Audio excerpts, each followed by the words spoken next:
The first thing I saw that morning wasn't the ocean. It was my phone, lit up, buzzing. Missed calls stacked like dominoes. My mother, my aunt, even my sister, the bride. Strange considering 48 hours earlier she'd called me something else entirely, socially unfit, her exact words, the reason I was barred from her wedding. The laughter in her voice still burns. You wouldn't fit in with the crowd. It's better if you just don't come. I didn't fight. I didn't cry. I just booked a vacation, a quiet villa by the sea, far from the spectacle. Let her think she'd humiliated me. Because the truth, I'd already set everything in motion. I used to love my sister, truly. We were close once. Childhood secrets, late-night whispers. I defended her against bullies, helped her sneak out, even covered when she failed classes. She called me her shield. But somewhere along the way, I became her punchline. She mocked my quiet nature, my lack of flashy friends, my preference for books over crowds. At first, I thought it was harmless teasing. Then, it wasn't. Family dinners turned into stages for her jokes.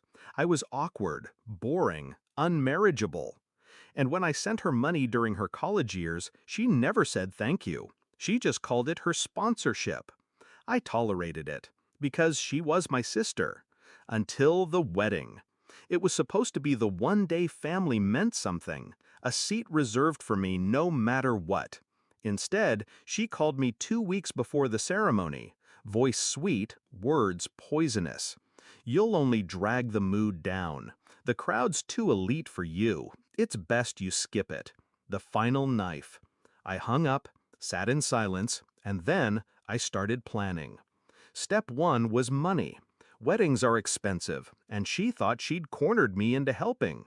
She asked me for a small contribution. I didn't refuse. I smiled, nodded, and offered more than she expected. But I didn't give her money directly. I offered to handle the bookings. Venues, catering deposits, photography advances, all in my name. All prepaid, with refund clauses locked tight. Step two was silence. I let her plan her perfect day. Let her post pictures of dress fittings, rehearsal dinners, smug captions about her exclusive guest list. All the while, I held the contracts, the receipts, the power she didn't even notice slip into my hands. The morning of my flight, I made the calls. Calm, efficient. Catering? Canceled. Refund? Redirected. Venue? Released from contract. Photographer? Called off.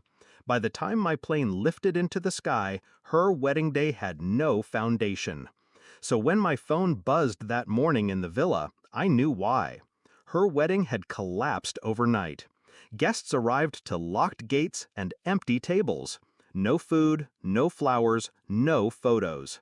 The venue refused entry without payment, and my sister, perfect, polished, superior, stood there humiliated in front of everyone she wanted to impress. I answered one call, just one. Her voice was shrill, cracked. "What did you do? They're saying everything's canceled." I let the silence stretch before I answered. You didn't want me there, so I made sure I wasn't. Neither was the wedding.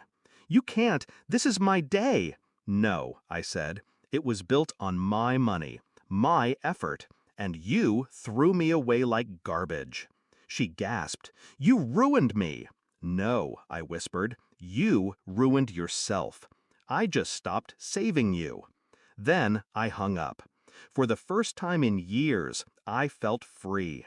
While she scrambled, while guests whispered, while my parents begged me to fix it, I walked down to the ocean. I let the waves wash over my feet. I breathed in salt air instead of venom. I didn't check my phone again. Some might call it cruel, sabotaging a wedding. But cruelty was when she erased me from the family picture. Cruelty was when she decided I wasn't worthy to sit at her table. I didn't destroy her. I only removed the foundation she stood on, one I had built quietly for years without thanks. Later I heard the aftermath. Guests went home in disgust. Her fiancé's family questioned everything. The marriage still happened, eventually, but small, quiet, stripped of glory. Our relationship? Dead. She won't forgive me. She calls me bitter. Let her. Because the truth is, I gave her exactly what she gave me. Exclusion. She excluded me from her wedding. I excluded her from her perfect fantasy. Now, when I look back, I don't feel guilt. I feel clarity. Family doesn't humiliate you and call it love. Family doesn't cut you out and expect your devotion. So when she called me socially unfit, she was right. I'm not fit to be part of her shallow circus. I'm fit to be free. And the morning I saw those missed calls, the buzzing like a hornet's nest, that was the sweetest sound of justice I've ever heard.